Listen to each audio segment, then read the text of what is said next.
Всем привет, это программа «Линия соприкосновения событий недели» на канале CivilNet, которая поочередно выходит на канал CivilNet и Press Club TV.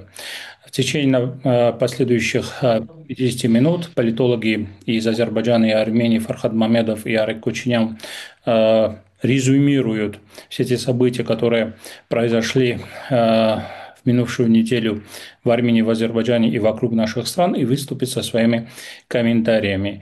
Программа подготовлена при взаимодействии с Ереванским и Бакинским пресс-клубами. Начинаем программу. Приветствую вас, господа, спасибо, что подключились. Здравствуйте. Итак, несколько ключевых тем, которые, на наш взгляд, стоит затрагивать, которые имели место и затрагивают наш регион в минувшую неделю.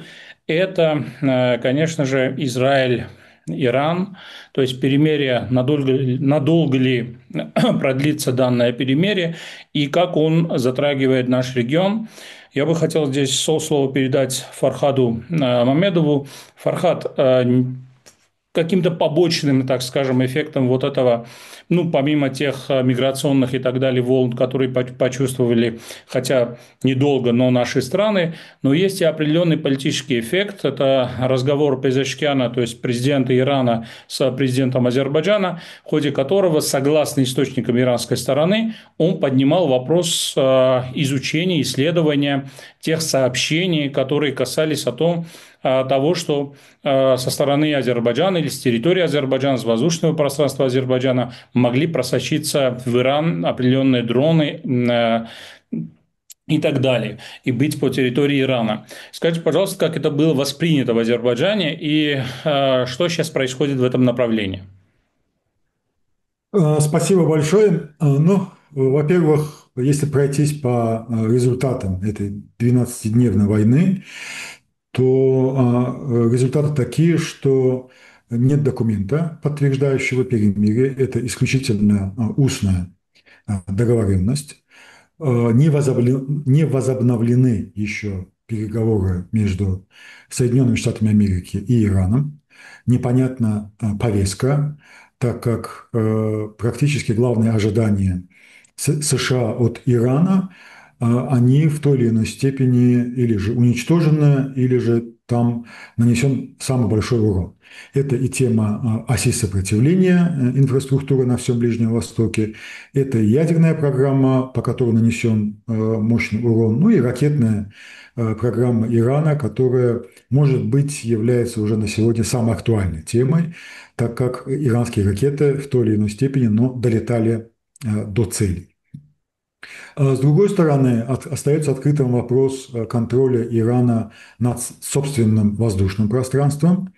Я думаю, что и уверен, что Израиль до сих пор все еще присутствует в воздушном пространстве Ирана. И эта тема является наиболее уязвимой по отношению то есть создает уязвимость вот нынешнего перемирия.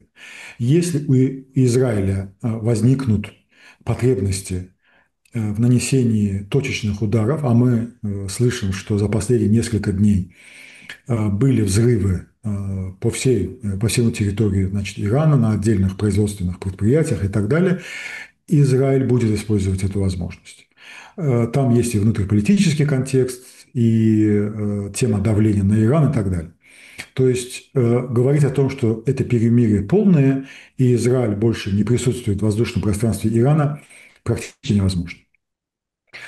Что касается ирано-азербайджанской повестки. Это не новость, что в Иране есть группы, силы, которые постоянно высказывали озабоченность, а иногда и обвинения в сотрудничестве между Азербайджаном и Израилем, особенно в военно-технической сфере. Азербайджан демонстрировал, так скажем, конструктив в этом отношении в 2021 году, сразу после 44-дневной войны, и в 2022 году большая делегация иранских военных посещала освобожденные территории. Это запечатлено, значит, на камеру, есть информация в официальных источниках. Наряду с этим совсем недавно было, значит, военное учение. на этих же территориях, чтобы иранская сторона видела бы, что на территории Азербайджана нет каких-либо военных баз, которые использует Израиль против Ирана.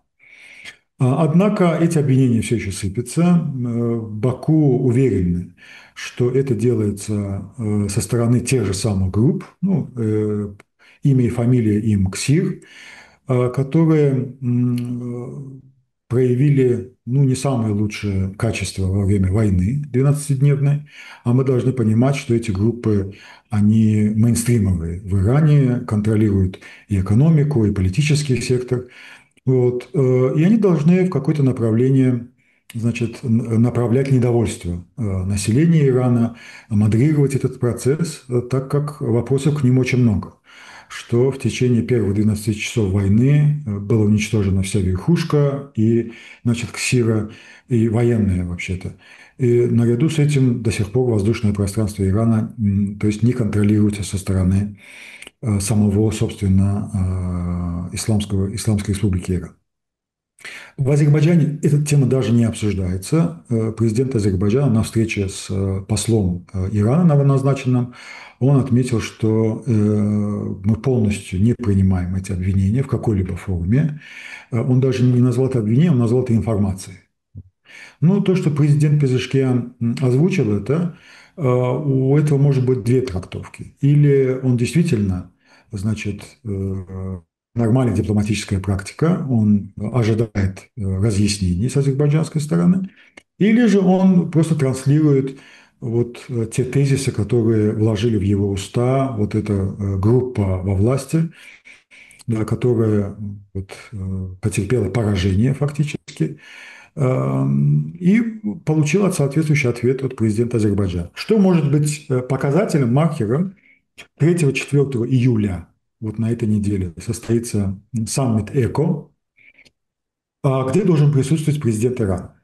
Вот, посмотрим, будет ли он присутствовать на этом мероприятии и как, на каком уровне Иран будет присутствовать на этом мероприятии на территории Азербайджана.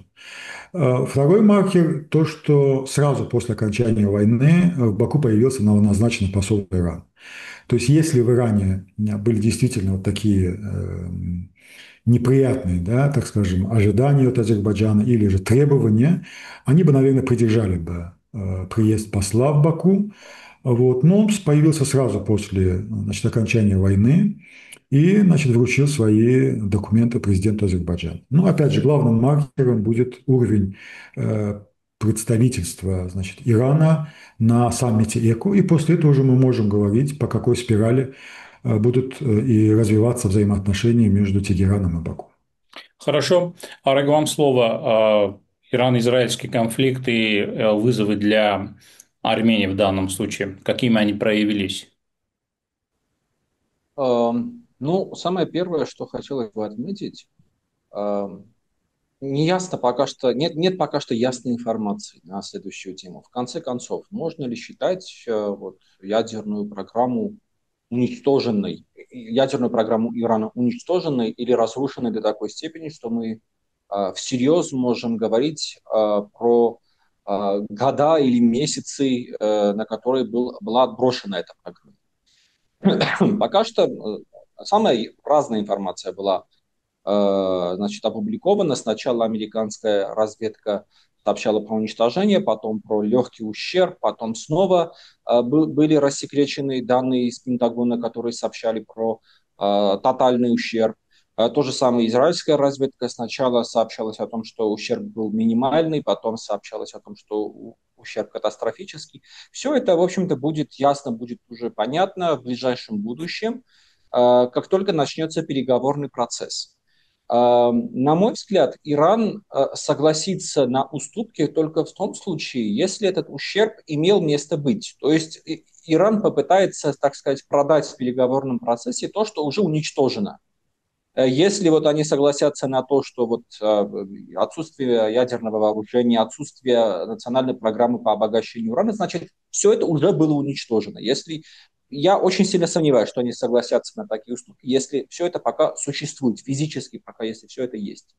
Но там есть еще один момент, коллега этой темы коснулся, это ракетное производство, это вот ракеты в Иране. В определенный момент это было активной частью переговорного процесса. На данный момент у меня нет информации, является ли это снова как бы требованием в сторону Ирана. Это не иметь ракеты, способные, значит, нести ядерный заряд, ядерную боеголовку, и прекратить их производство, а также отказаться от тех мощностей, которые подразумевают такое производство. То есть три, так скажем, требования. Да, это отсутствие потенциала даже производства ядерного вооружения, это отсутствие национальной программы по обогащению урана, а просто закупка уже обогащенного урана для мирной энергетики, для мирного урана, для энергетики, и вот отсутствие производства вот ракет, про которые я уже сказал. В ближайшем будущем, как я уже сказал, как только начнется переговорный процесс, мы уже в некоторой степени поймем, что из себя сейчас на самом деле на Земле представляет ситуация. И из этого уже все остальное будет яснее. Можно ли говорить про завершение очередного этапа конфликта, или это просто очередное затишье перед очередной бурей. Потому что я не считаю возможным, что Израиль и США откажутся от своих требований. То есть если что-то еще не было уничтожено, по всей вероятности вот эта идея, она никуда не исчезнет, и бои и столкновения продолжатся на территории Ирана, а у Ирану потребуются года, чтобы изменить ситуацию в воздухе. Вот мы с вами видели, что Иран начал переговоры или даже уже завершил переговоры по покупке истребителей у Китая, но нужно понимать, что там это не как, что вот ты зашел в супермаркет, купил истребители и все, твой вопрос с воздушной обороной закрыт. Это года, это экипажи, это инфраструктура, это покупка самих истребителей, это их эксплуатация, это синхронизация и так далее. То есть это в лучшем случае, если нигде не будет задержек, от 3 до 5 лет. Это в лучшем случае. То есть вот за эти 3-5 лет небо Ирана будет в том же состоянии, в котором оно было в течение 12-дневной войны. Особых изменений там не будет.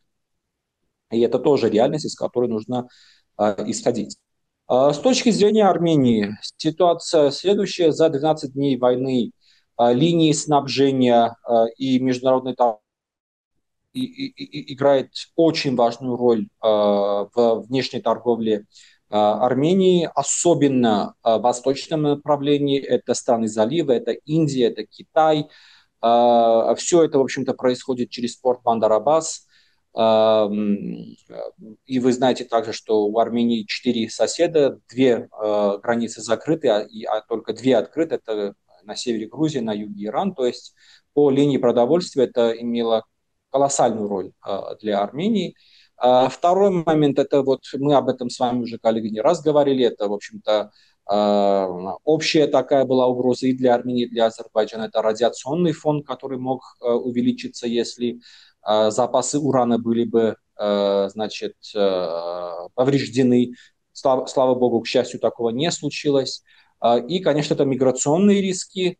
В Иране проживает достаточно большое количество армян, да и кроме армян, именно других национальностей Ирана тоже Армения, в общем-то, достаточно популярное, значит, направление для туристических потоков, и в случае, значит, экстренных ситуаций то же самое могло случиться и уже в роли беженцев, слава богу, такого тоже не случилось.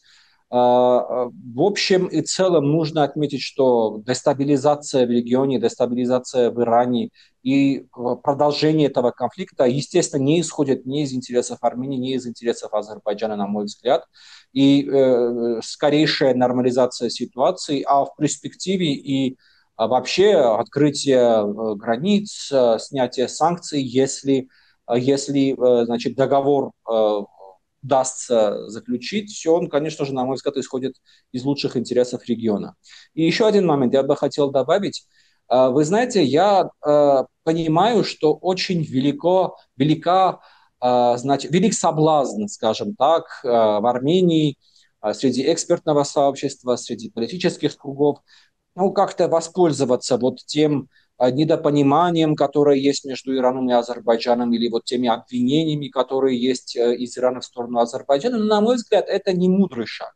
Я не думаю, что этим нужно заниматься ни экспертам, ни политикам. Я, кстати, не вижу, чтобы вот этим занималось армянское правительство, как-то вот попытаться выловить рыбку, да, скажем так, в этой грязной воде. Знаете, вот такие эксцессы, такие примеры есть, были и будут.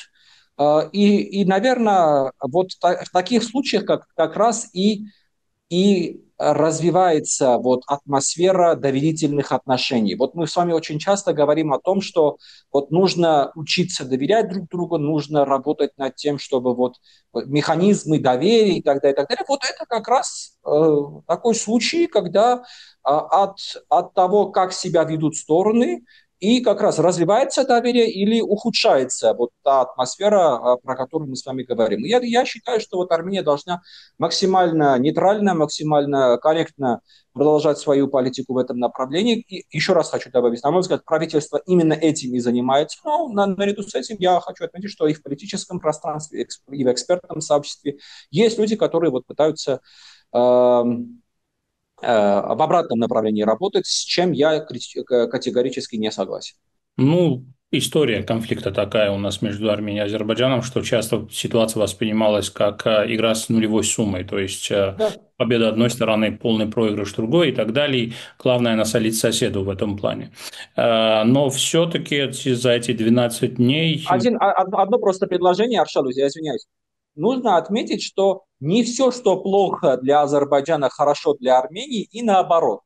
То есть вот то предложение, которое многократно использовалось за последние десятилетия, ну просто доказало свою несостоятельность и доказало, что вот продолжать так никому не лучше, скажем так. Ну, все-таки Армения и Азербайджан сумели, так скажем, пройти это испытание на прочность и не проиграть израило-иранскую войну, как один из экспертов этого цикла сказал во время передачи.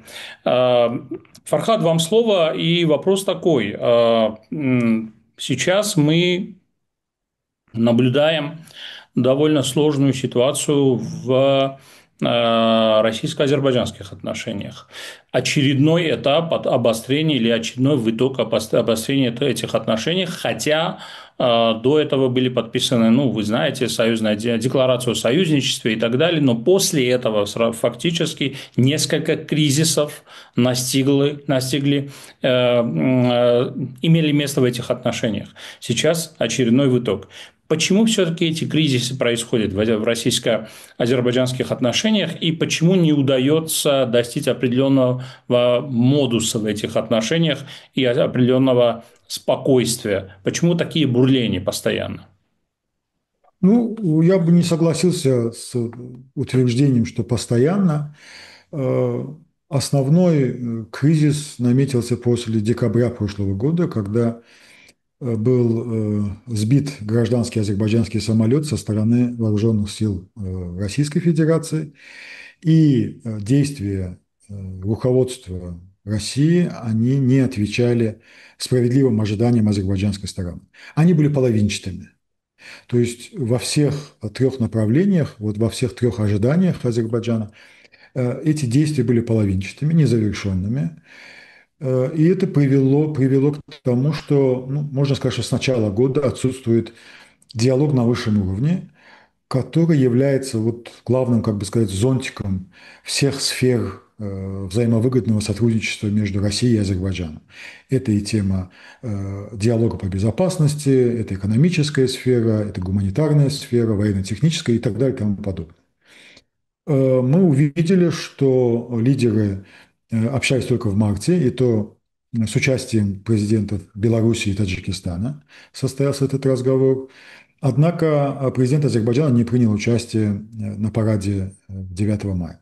Это означало, что вот этот холодок продолжается, и руководство Азербайджана все еще ждет соответствующей реакции со стороны руководства Российской Федерации. Ну, отсутствие политического диалога на высшем уровне, опять же, подчеркну, приводит и к таким моментам, когда вот этот инцидент в Екатеринбурге, который, ну, отличается особой жестокостью, рассматривается в Азербайджане как сигнал мощный сигнал по использованию человеческого фактора, значит, азербайджанцев в России, вне зависимости от того, являются ли они гражданами Российской Федерации или же гражданами Азербайджанской Республики, против Азербайджана. Там были и нелицеприятные высказывания политиков, которых не одергивают из Кремля. Соответственно, этот сигнал интерпретируется в Баку и со стороны экспертного сообщества в качестве вот мощного элемента давления, на что идет ответная реакция. То есть Азербайджан этими действиями, отменой визита Аверчука, отменой культурных мероприятий, отменой визита парламентской делегации на двусторонку в Москву, потом, значит, МИДовскими заявлениями, демонстрирует, что этот кризис, который был локализован фактически на уровне руководства, он может распространиться на вот эти треки сотрудничества и взаимодействия. Это также сигнал руководству России, что пришло время высказывать реакцию на уровне политического руководства Российской Федерации. Она бывает разная. Это бывает или же отдельное указание урегулировать вопросы, это бывает телефонный звонок или же там, визит высокопоставленного человека в Баку с разъяснениями позиции, с наведением мостов и так далее. На сегодня мы пока что этого не видим. И продолжается вот эта эскалационная спираль во взаимоотношениях. Кстати, все это происходит параллельно с российско-армянским, значит, вот, накалом страстей. Сегодня и Лавров почему-то высказался об армянской церкви и ее взаимоотношениях с властью. Значит, в Армении тоже такая странная позиция. И по теме, значит, армяно-европейской, значит, взаимоотношений и так далее. То есть мы видим, что у обоих стран по разным причинам, но накаляются взаимоотношения с Российской Федерацией. Отдельно отмечу, что в Азербайджане внимательно следят и за процессами в Российской Федерации, и за армяно-российским треком, особенно механизмом влияния России на Армению, на какие силы делается ставка. К сожалению, это реваншистские силы.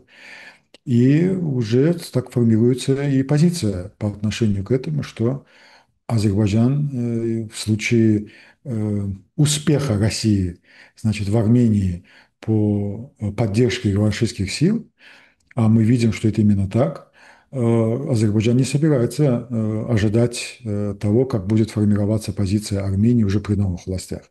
То есть это такая четкая позиция, что да, с правительством Пашиняна есть диалог, плохо-хорошо мы продвигаемся вперед, есть треки взаимодействия, есть уже опыт реализации определенных шагов и так далее.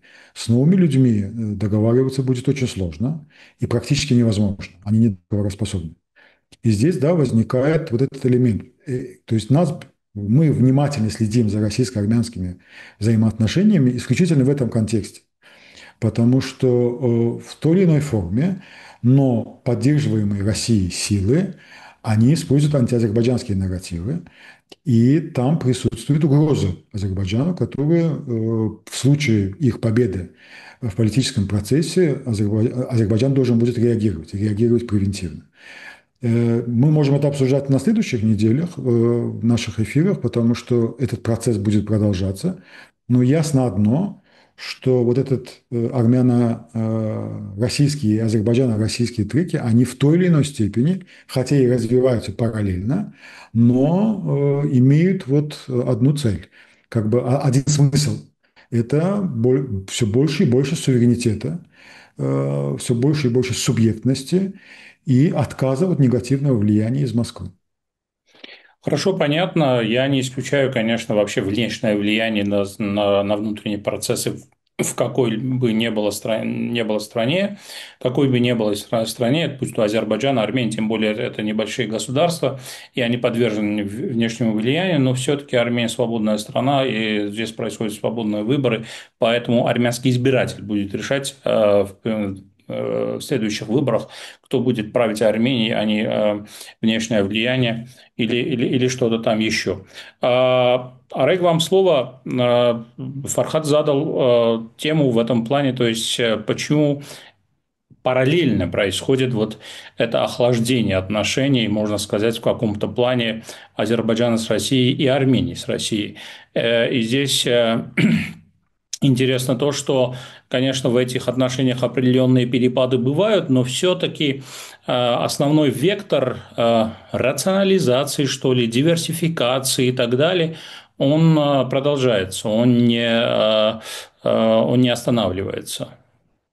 Вы знаете, я бы использовал все-таки немножко другой термин. Это не охлаждение отношений, это давление, либо попытка давления со стороны Российской Федерации. И в результате происходит некоторое вот охлаждение отношений. Методологически с Арменией и с Азербайджаном происходит то же самое.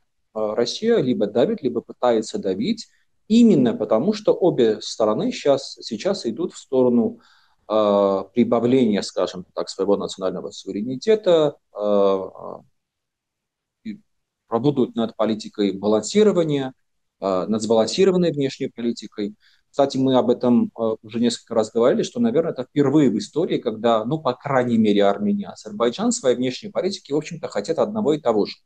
Сбалансированной внешней политики, нормальных отношений со всеми силовыми центрами. Это, наверное, впервые, когда у нас вот такая есть схожая черта во внешней политике. Это первый момент. Второй момент.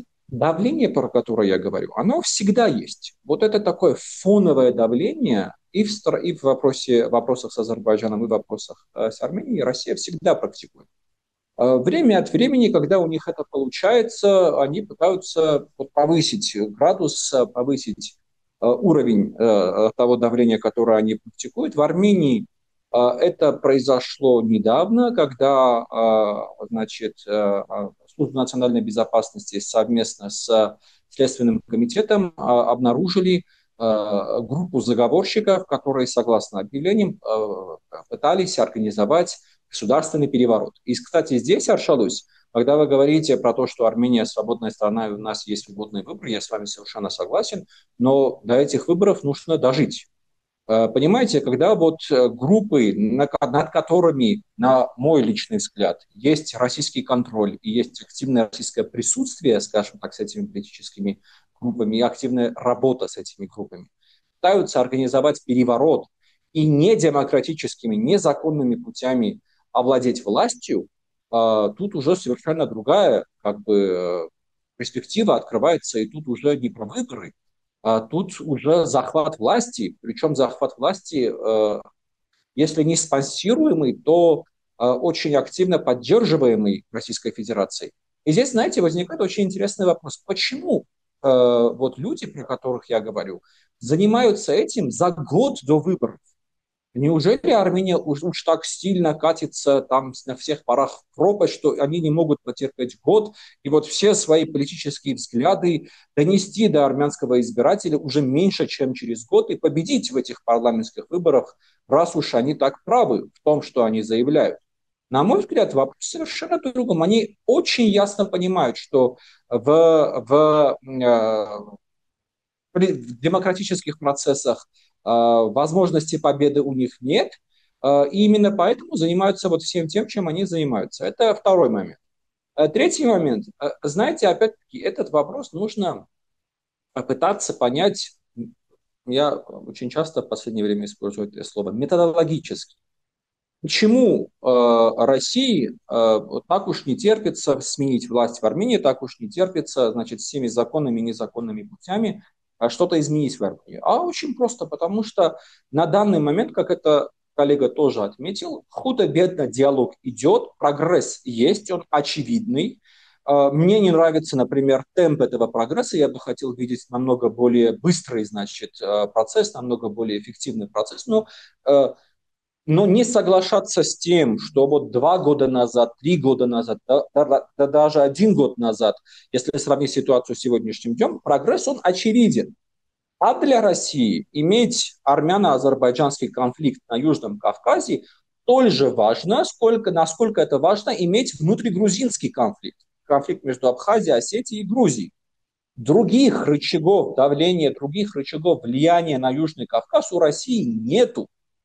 В случае Армении, да, это определенные экономические связи, это определенная финансовая зависимость, но давайте уж очень честно, как только откроются армяно-азербайджанские, армяно-турецкие границы, как только вот нормализация между отношениями случится, очень быстро вот ценность связи, которая есть в отношениях с Россией, она сразу же начнет уменьшаться, это тоже очевидно.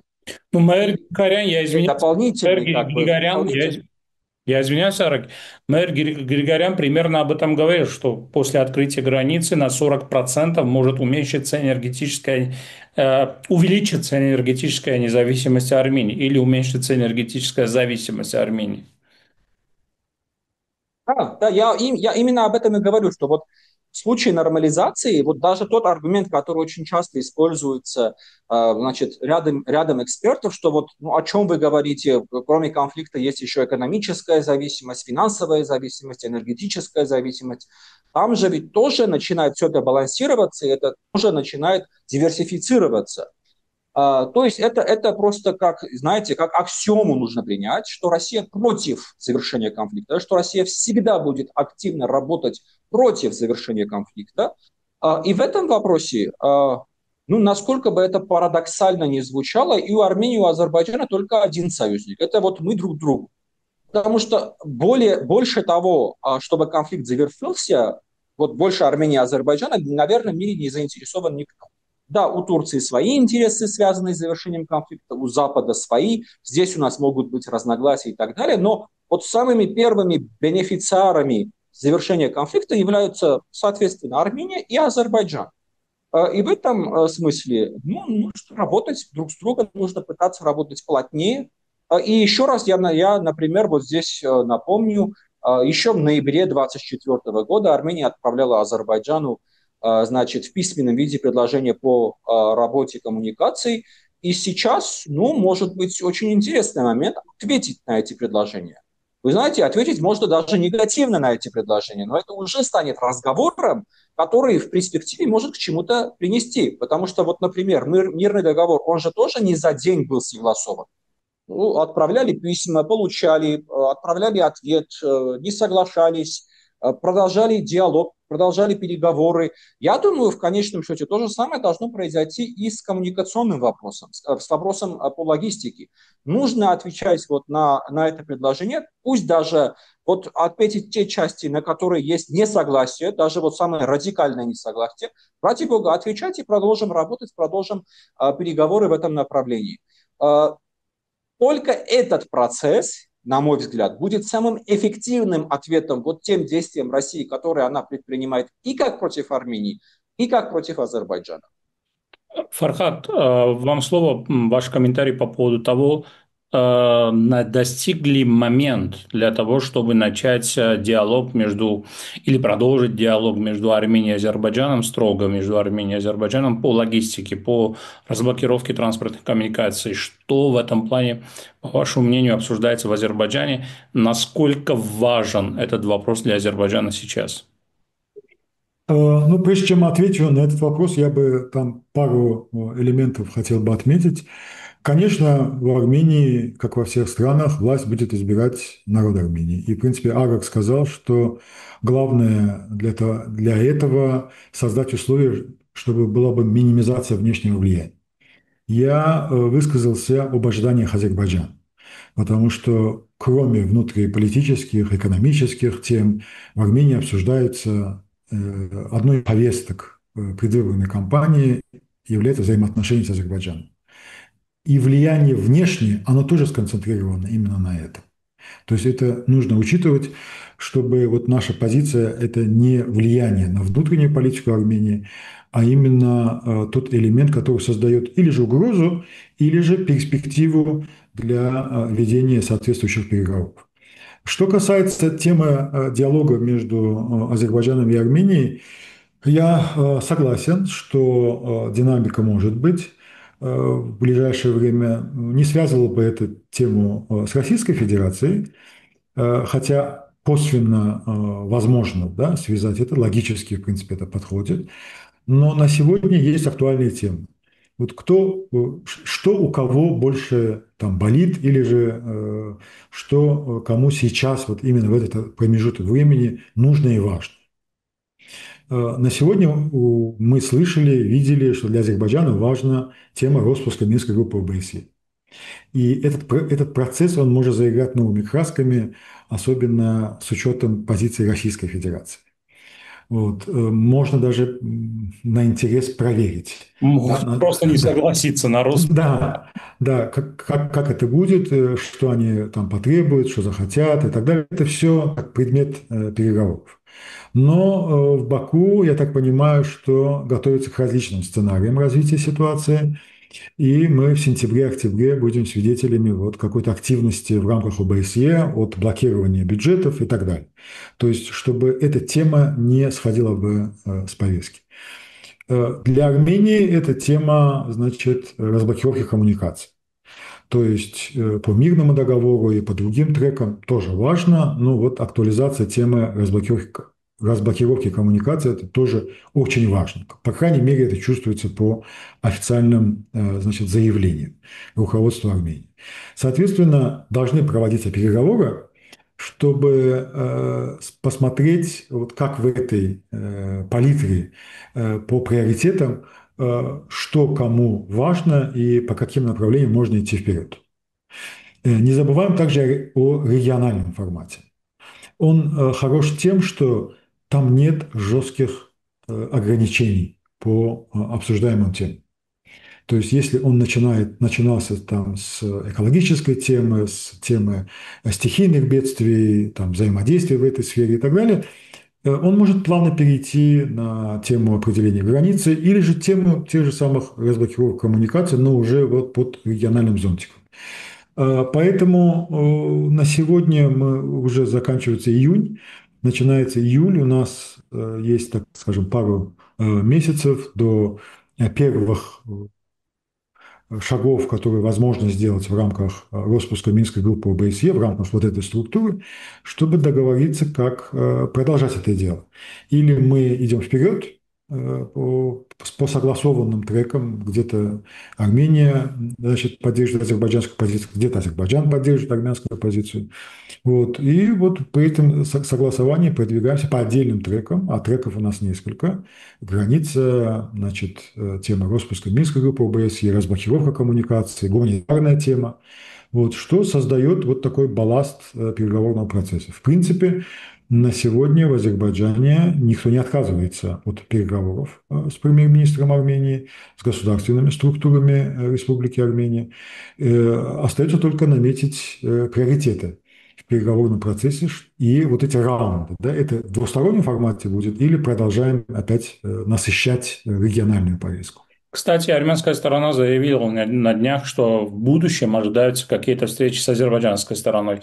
У вас есть какая-то информация, анализ по этому поводу? Есть ли предпосылки для того, чтобы вот зреет или назревает какая-то новая повестка или, может быть, старая повестка в каком-нибудь в новых тонах будет заигрывать для того, чтобы вот имели место новые встречи? Ну, я думаю, я отчасти ответил на этот вопрос, Мгм. что есть тема для двусторонней и есть темы, которые возможно обсуждать в региональном формате. Я думаю, что вот мы в июле можем быть свидетелями встреч как на двустороннем, так и в трехстороннем форматах. Понятно. Арек, вам слово коротко на этот вопрос. Да, ну я уже очень давно про эту тему говорю, что вот я вижу, что очень нужно и Армении, и Азербайджану провести встречу на высшем уровне, и надеюсь, что в ближайшем будущем по этой теме будут какие-то новости. Хорошо. Саммит НАТО, который прошел, конечно, наш регион не особо затрагивался, и вообще в целом он был э, не таким, скажем, ярким, как предыдущие саммиты, и не таким длительным. Но все-таки это затрагивает вопрос украинского конфликта, войны в Украине. И он был в этом плане тоже довольно скромным по поводу Украины, по ожиданиям и так далее. Как вы думаете, какой у вас анализ по поводу вот итогов этого саммита, если и когда в случае Есть ли у вас понимание того, что вот отношение США к украинскому конфликту начинает меняться в другом направлении? Сначала там Трамп хотел сузить как можно больше поддержку Украины и так далее. Сейчас он говорит как-то по-другому. И оценки по поводу России меняются у Трампа и так далее. Вам слово, Фархад. Ну, если коротко, то саммит НАТО очень даже исторически получился. То есть они пообещали увеличить до 2030, если не ошибаюсь, года эти траты. Главный вопрос, куда пойдут эти деньги? Да? На производство вооружений непосредственно на территории Европы, это формирование стратегической автономии Европы, или же на покупку, значит, вооружений у США. Я думаю, что господин Трамп надеется на второе. Вот. Его назвали папочкой. Вот. Я думаю, что это ему очень понравилось. Я думаю, что он будет лоббировать и тему присуждения ему Нобелевской премии мира, потому что это все-таки ангажированная премия именно вот в европейских кругах. Вот. Я думаю, что он и этого добьется в свое время. А что касается Украины, ну здесь уже ясно, это линии, которые обозначены в российско-американском треке, что Украина не принимает в НАТО. Вот. С другой стороны, Украине нужно какие-то гарантии со стороны государств Европейского Союза, а Европейскому Союзу нужны гарантии со стороны США. И вот таким образом они покупают лояльность Соединенных Штатов Америки посредством увеличения бюджетов. Мы увидели на Ближнем Востоке, что это работает.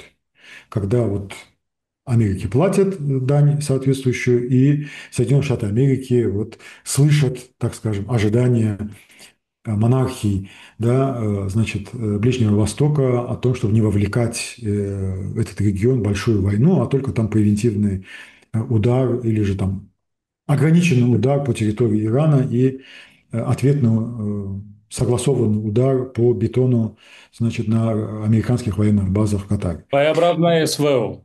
Да, не, Военная. ну, скажем, настоящее СВО, да, а не то, что называется войной в Российской Федерации. Вот, как-то так.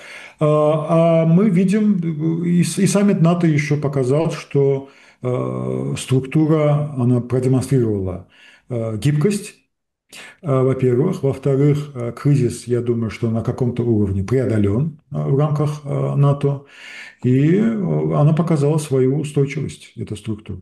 Хорошо. Это важный элемент.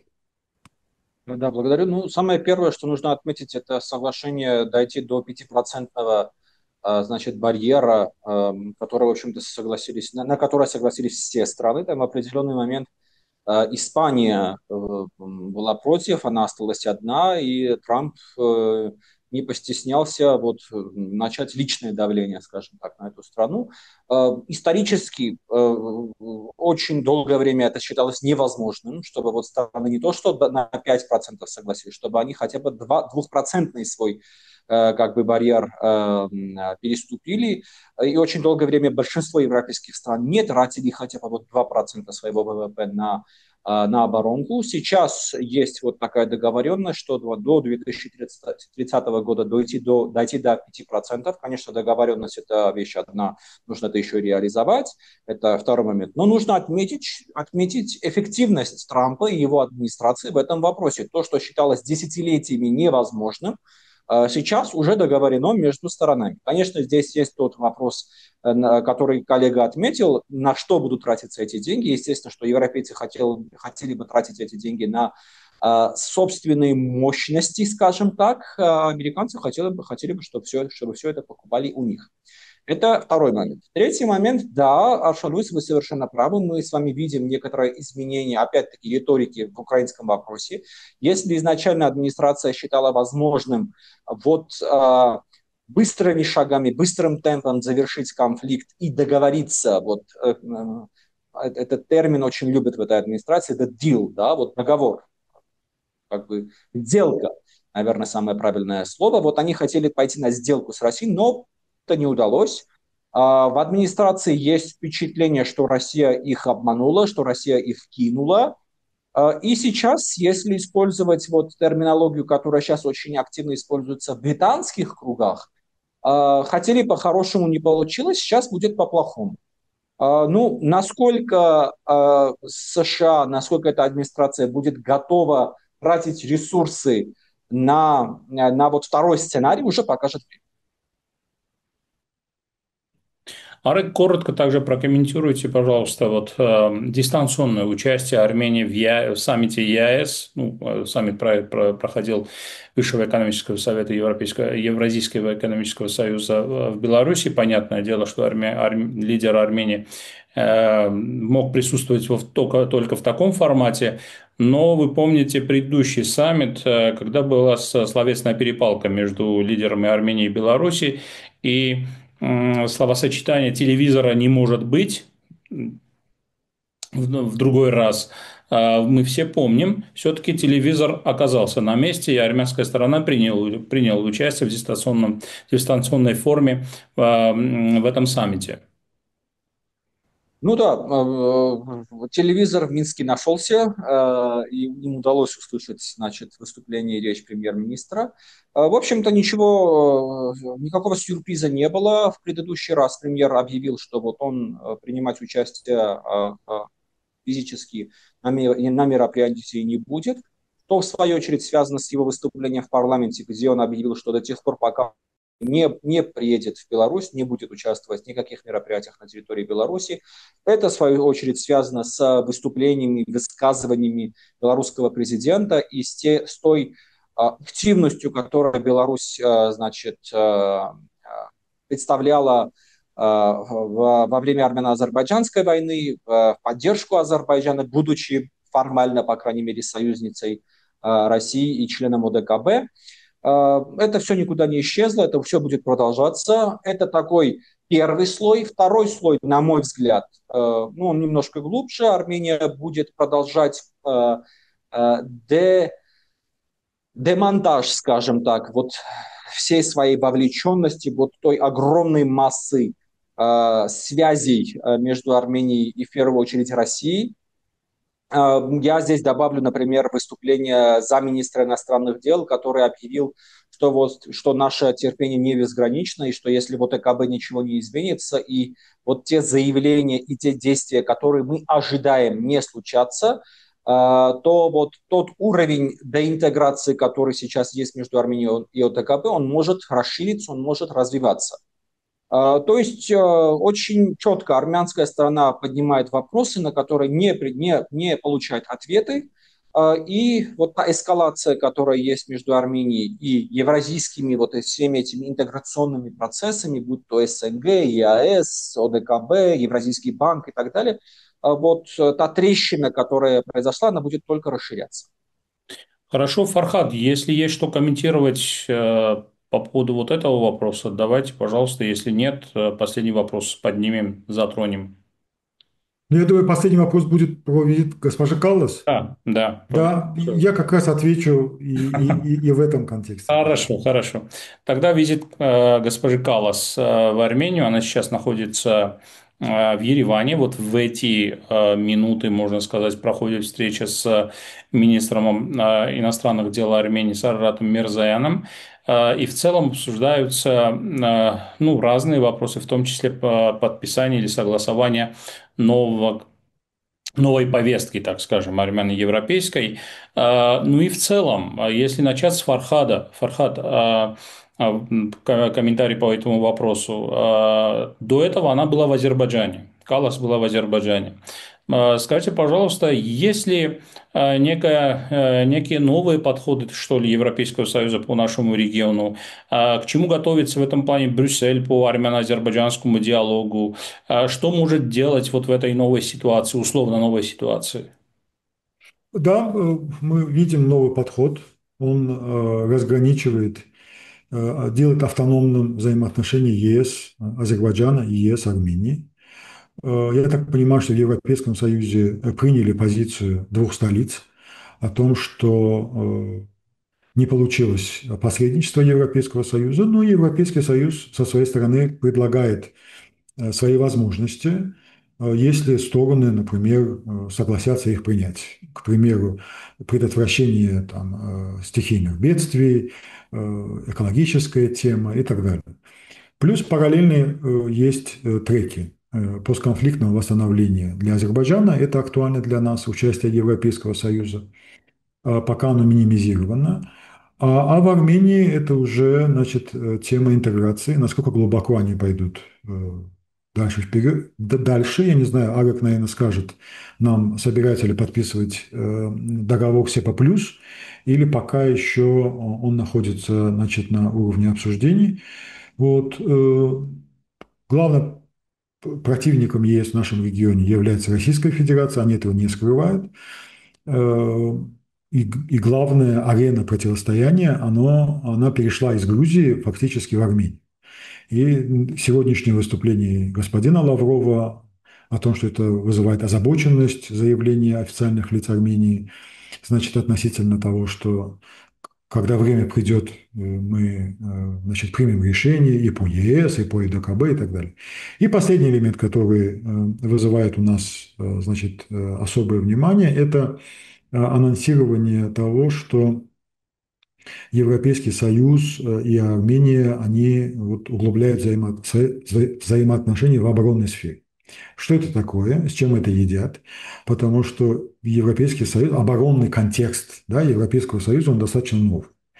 У них есть вот новая стратегия по Черному морю, там, где лидирующая роль отводится Турции. Как они будут смотреть, значит, вот именно в этом контексте на Южный Кавказ?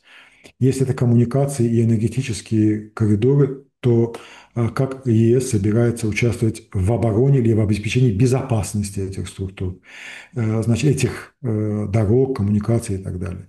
То есть все это открытые вопросы, которые обсуждаются автономно уже между Баку и Брюсселем и между, значит, Арменией и Европейским Союзом. Это два важных таких направления, о которых мы должны знать, что происходит, значит, во взаимоотношениях ЕС и Армении от самих брюссельских чиновников. И что происходит, значит, во взаимоотношениях Азербайджана и Брюсселя.